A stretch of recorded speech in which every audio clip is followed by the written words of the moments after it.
आगे क्या कह रहे हैं परम पूज्य सदगुरु रामपाल जी भगवान। हमने क्यों जून के महीने में ये दाढ़ी मूछ वाले को अपना भगवान अपना बाप मान के नहीं पूजना चाहिए, इसका प्रकट दिवस नहीं मनाना चाहिए नकली कबीर का। क्यों? क्योंकि असली कबीर संत रामपाल जी धरती पे आ चुके हैं। ये अपने आप को क्यों छुपाते रहे, अपने आप को क्यों दास बताते रहे, भगवान का भेजा हुआ क्यों बताते रहे? समझो उन बातों को। जबकि इन्होंने सत्संगों में स्पष्ट कर दिया कि मुझ संत रामपाल के अलावा धरती पर दूसरा कोई कबीर नहीं, कोई भगवान नहीं। अपना काम वो स्वयं ही करता है। जिसका काम उसी को साजे और करे तो मूर्ख बाजे। एक सत्संग सुनो परमात्मा का, जिसको सत्सेवकों ने सुना उनकी बुद्धि में आई ये बात है, और सत्सेवकों की बुद्धि में ये सत्संग सुन के ये बात आई तो हमने इस नकली कबीर को अपने घर से निकाल दिया। हम अपने दरबार साहिब में इस नकली कबीर को दंडवत नहीं करते, इसके आगे दीपक नहीं जलाते, इसका फोटो नहीं रखते। हम केवल असली कबीर को पूजते हैं। कौन सा सत्संग? ये 2 मिनट का सत्संग जो परमात्मा ने धर्मदास के माध्यम से बताया। धर्मदास से परमात्मा ने जब कहा कि धर्मदास 650 साल बाद में ऐसा ऐसा समय आएगा, ऐसा ऐसे काल लोगों को पत्थर पुजारी बढ़ा देगा, कोई राम कहनिया नहीं मिलेगा, तो धर्मदास ने कहा कि हे भगवान, वर्तमान में इतना बुरा समय चल रहा है, कोई आपकी बात नहीं मान रहा, मैंने भी आपकी बात नहीं मानी, कितना आप मेरे पीछे पड़े हैं, तब कहीं जाके मैंने आपकी बात सुनी। और परमात्मा आप कह रहे हो कि 650 साल बाद तो और भी बुरा समय आएगा। तो भगवान जब आपका दास जाएगा 650 साल पहले तो कौन उसकी बात सुनेगा? तब परमात्मा ने देखा कि धर्मदास तो टेंशन में आ गया। तब परमात्मा ने सच्चाई बताई इस सत्संग के माध्यम से, आप और हमारी आंखें खोलने के लिए, ताकि हम वर्तमान के असली कबीर को पहचान लें और नकली कबीर को छोड़ दें। क्या कहा फिर परमात्मा ने धर्मदास को, जो सतगुरु रामपाल जी ने अपने मुख कमल से बताया कि धर्मदास तेरे को सच्ची बात बता दूं कि उस कलयुग की बिचली पीढ़ी में मैं खुद ही जाऊंगा। परमात्मा ने सच्ची बात बता दी धर्मदास को कि धर्मदास मैं खुद ही जाऊंगा।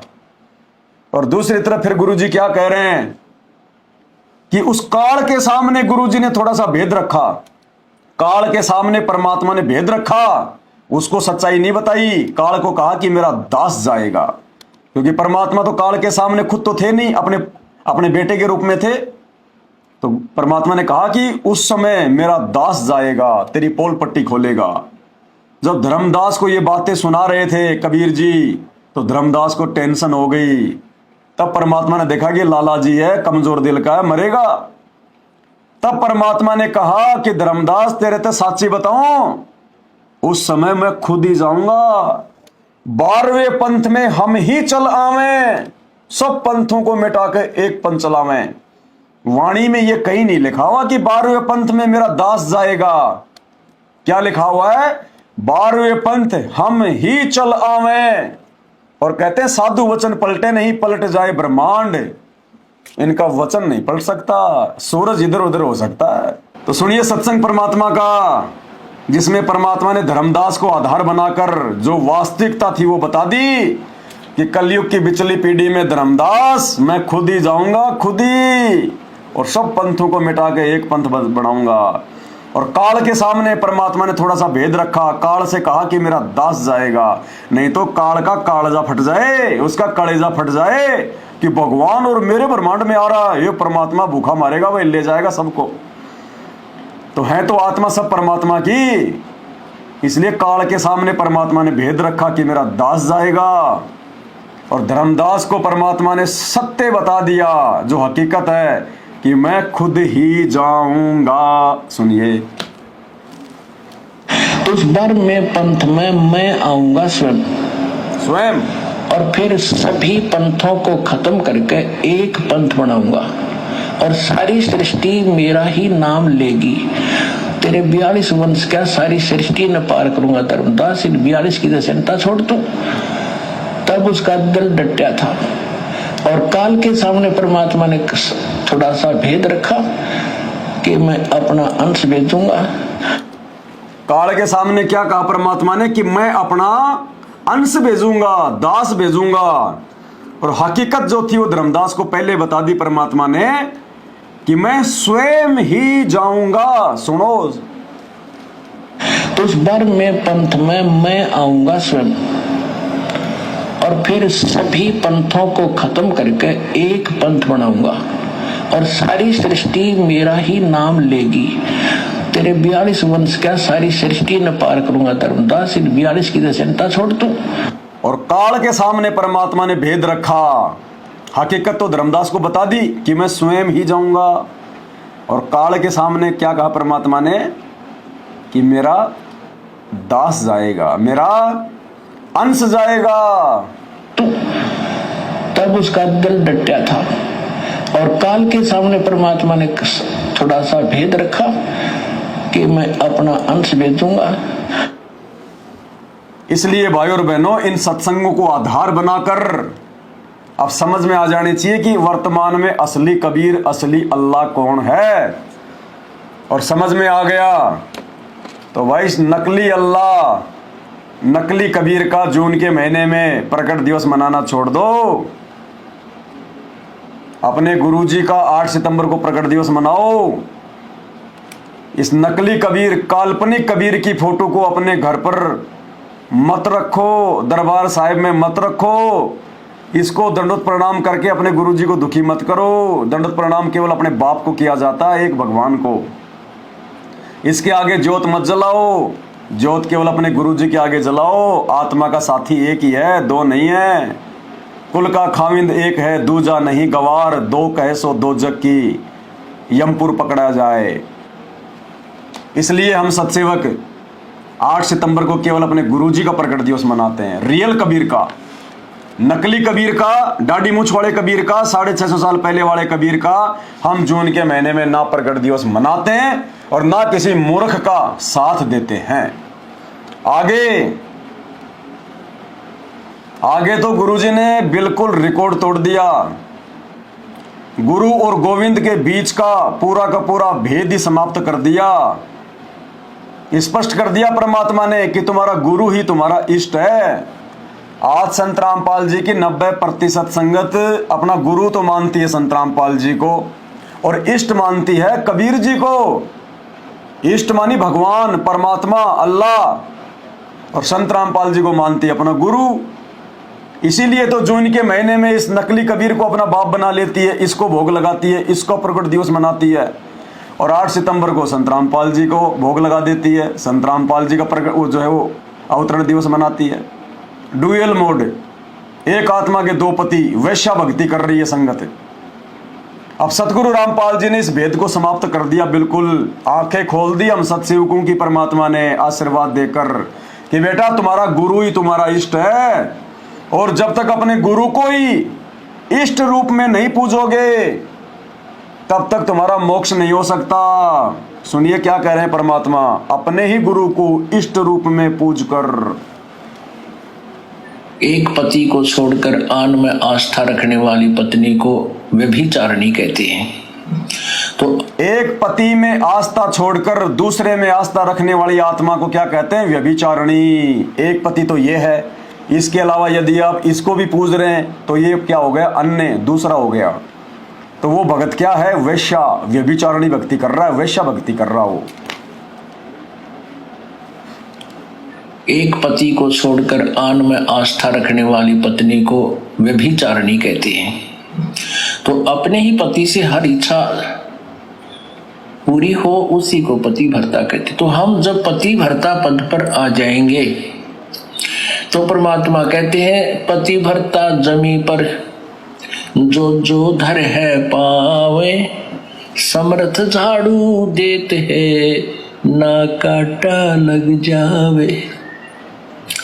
ऐसा भक्त जब अपने एक इष्ट पूर्ण परमात्मा पर अपने ही गुरु को इष्ट रूप में मानकर जब अपने ही गुरु को इष्ट रूप में मानकर, अपने ही गुरु को इष्ट रूप में मानकर जब गुरु को ही इष्ट मान लिया, फिर इसकी आवश्यकता क्या पड़ गई? इसकी आवश्यकता क्या पड़ गई फिर? गुरुदेव कह रहे हैं कि ऐसी पतिव्रता आत्मा, ऐसा भगत अपने ही गुरु को इष्ट रूप में मानकर कि मेरा गुरु ही कबीर है, मेरा गुरु ही कबीर है, ये मानकर जो भक्ति करेगा उसका मोक्ष होगा। अभी तो हम इन दोनों को मान रहे हैं। अगर दोनों को एक ही मान लेते तो या तो भाई जून के महीने में हम इसका प्रकट दिवस मनाते या फिर 8 सितंबर को इनका मनाते, लेकिन आप तो दोनों का मना रहे हैं। आप संगत वाले जून के महीने में तो इस नकली कबीर को अपना बाप बना लेते हो, 8 सितंबर को संत रामपाल जी को अपना बाप बना लेते हो। तो आपने गुरु को इष्ट कहां माना? आप तो गुरु अलग मान रहे हैं और इष्ट अलग मान रहे हैं।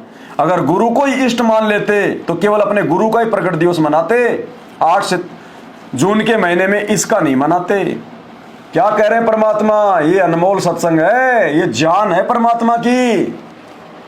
और ऐसे ऐसे 1000 सत्संग दास के पास में है। मालिक की दया से परमात्मा सद्बुद्धि देता गया, दास सुन सुन के उनकी कटिंग करता गया और आज काम आ रहे हमारे ये सत्संग। आज क्या कह रहे हैं गुरु जी? अपने ही गुरु को इष्ट रूप में मानकर, तो भाई इष्ट की आवश्यकता नहीं है, इन नकली फोटो के घर में आवश्यकता नहीं है, दरबार में आवश्यकता नहीं है, इसके आगे दीपक जलाने की आवश्यकता नहीं है, इसको दंडोत करने की आवश्यकता नहीं है, फाड़ के फेंक दो। ऐसा भक्त जब अपने एक इष्ट पूर्ण परमात्मा पर अपने ही गुरु को इष्ट रूप में मानकर जब अपने जीवन रूपी सफर में प्रस्थान करता है रास्ते पर, तो परमात्मा उस जीवन रूपी सफर के पाप कर्म रूपी कांटों को बुहारना शुरू कर देता, उसके दुखों को खत्म करना शुरू कर देता है, झाड़ू देता चलता है कि मेरी प्यारी आत्मा के कांटा ना लग जाए। ये तो संत रामपाल जी के भक्तों के लिए आदेश है भगवान का कि अपने गुरु को ही अपना इष्ट मान के पूजना है, जबकि बाकी जो हिंदू मुसलमान हैं उनको तो पता ही नहीं कि गुरु क्या होता है, गुरु मनाना चाहिए कि नहीं मनाना चाहिए, सच्चा गुरु कौन है, सच्चे गुरु की पहचान क्या है। दुनिया भर के ढोंगी पाखंडी मुल्ला मौलवी है, दुनिया भर के ये जो है जगत गुरु शंकराचार्य गांव गांव में बैठे हैं। कैसे पहचान करोगे? पहचान होगी शास्त्रों से। पहचान शास्त्रों की कौन करवाएगा? तत्वदर्शी संत करवाएगा। तत्वदर्शी संत कौन होता है? खुद अल्लाह, खुद भगवान। और वो भाई संत रामपाल जी के रूप में धरती पे आया हुआ है। अरे संत रामपाल जी के 90% भगत तो खाली 2 पे आके अटक गए। भाई जो सात संगत से जुड़े हुए सत्सेवक, उन्होंने तो पहचान कर ली, उन्होंने तो अपने मन मंदिर में, अपने घर में, अपने घट में इनको बैठा लिया। नो डाउट, नो संशय, कोई प्रॉब्लम नहीं अब। और 90% जो संत रामपाल जी के भगत हैं, जो सतलोक आश्रमों से जुड़े हुए हैं, वो इन दोनों पे अटक रहे हैं कि भगवान ये है या भगवान ये है, इसको माने या इसको माने। उन्होंने दोनों को पूजना शुरू कर दिया। तो संत रामपाल जी के भक्तों की तो ये बाधा भी बहुत जल्दी हट जाएगी, कोई बड़ी बात नहीं है। लेकिन बाकी जो लोग हैं, हिंदू या मुसलमान, उनके भगवानों की तो गिनती नहीं है। मुसलमान पता नहीं कहां कहां, फलाना मोइनुद्दीन चिश्ती की दरगाह, फलाने खवाजा की जो है वो दरगाह, फलाने बाबा की मजार, कभी मक्का कभी मदीना, 50 कसम बना रखे मुसलमानों ने, और कहते हैं हमारा अल्लाह एक है, और माथा टेकते फिरते हैं वो मजारों पे। और हिंदू भगवान एक है, भगवान एक है तो फिर कभी बरसाना, कभी मथुरा, कभी द्वारका, कभी जगन्नाथ, कभी हरिद्वार, कभी केदारनाथ, कभी बद्रीनाथ है। दुनिया भर के उन पत्थरों को अपना बाप बना रखा है। सोमवार आया शंकर जी को बाप बना लिया, सोमवार आया शंकर जी को, मंगलवार आया हनुमान जी को, बुधवार गणेश जी को, बृहस्पतिवार साईं बाबा को, शुक्रवार को माता जी को, शनिवार को शनिदेव, रविवार को भैरू जी को दारू चढ़ा दी। 50 कसम बना रखे। तो तुम्हारा क्या होगा मेरे भाई? आने वाले समय में तुम्हारा क्या होगा? अरे हमारा संत रामपाल जी के भक्तों का तो ज्यादातर का तो निपटारा हो गया, जो सात संगति से जुड़े हुए हैं, उन्होंने तो केवल एक पे अपना ध्यान लगा लिया। बाकी जो 90% हैं, जो सतलोक आश्रम वालों के पीछे चल रहे हैं, उनके खाली 2 हैं। इनका भी निपटारा हो जाएगा मालिक ने चाहे तो समय आने पर। अरे तुम्हारा क्या होगा जिनकी गिनती नहीं है? तुम्हारा क्या होगा? अगर एक दिन में एक छोड़ो तो तुम्हारे से तो लाख जन्म में भी नहीं छोड़े जाएंगे वो 33 करोड़ 33 करोड़। हिंदू मुसलमानों आंखें खोलो, क्या होगा तुम्हारा? है ना, हिंदू राम को अपना भगवान कहते हैं। अरे राम ने पहले अपना गुरु बनाया था। राम तुम्हारी तरह ऐसे कोई पद यात्रा नहीं करता था। राम ने पहले वशिष्ठ को अपना गुरु बनाया, वशिष्ठ ऋषि ने उनको ओम नाम दिया और राम उसके बाद अपनी भक्ति करते थे। मतलब राम तो बेचारा गुरु बना के भक्ति कर रहा है और तुम डायरेक्ट ही राम राम कर रहे हो। कहाँ राम मिलेगा तुम्हें? और राम मिल भी गए तो तुम्हें क्या मिल जाएगा? राम के ऊपर तो बहुत सारे राम हैं, बहुत सारे राम हैं। असली राम से बात बनेगी। राम राम सब जगत बखाने, आदि राम कोई बिरला जाने। ये हो आदि राम, राम का भी राम। अगर राम ही भगवान है तो राम से पहले तो सतयुग था। सतयुग में कौन था? भगवान है। सतयुग के आदमी तो जानते भी नहीं थे राम कौन है। उस समय तो राम का जन्म भी नहीं हुआ था। द्वापर में श्री कृष्ण जी का जन्म हुआ। त्रेता युग में तो कोई जानता भी नहीं था श्री कृष्ण कौन है। आँख खोलो, परमात्मा धरती पे आया हुआ है। बाद में रोओगे, पछताओगे, कुछ नहीं मिलेगा। अब देखो आगे सतगुरु रामपाल जी भगवान हमें कैसे समझा रहे हैं, कितना प्यार से समझा रहे हैं, एक एक बात को खोल के समझा रहे हैं। क्या कह रहे हैं गुरुदेव भगवान कि जब वो परमात्मा इस धरती पर आता है तो अपने से दूसरे को भगवान बताकर ही ज्ञान प्रचार करता है।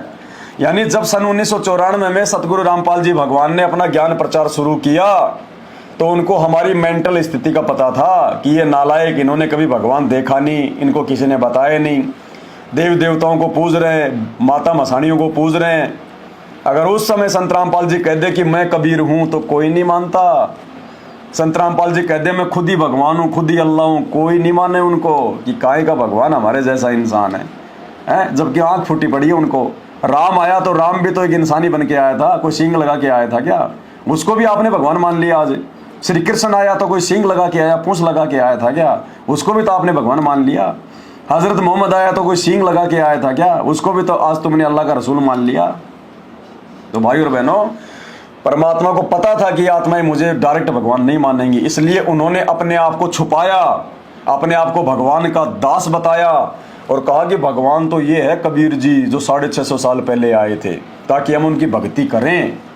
अब सत्संग में क्या कह रहे हैं परमात्मा कि भगवान जब भी आता है अपने से अन्य को भगवान बताकर ही भक्ति करवाता है। सुनिए, परमात्मा आते हैं, अपनी प्यारी आत्माओं को समझाते हैं तुम जिस क्रिया को कर रहे हो फाइनल नहीं है। इस क्रिया के, इस क्रम के साथ साथ आपने एक अवश्य कार्य भुला रखा है, परमात्मा की भक्ति का। अब पे आ है, अब पे भगवान की मैं, अब पे परमात्मा है और आप ही अपनी भक्ति के लिए अपने से अन्य भगवान बताकर आपको प्रेरित करते हैं। क्या बताते हैं?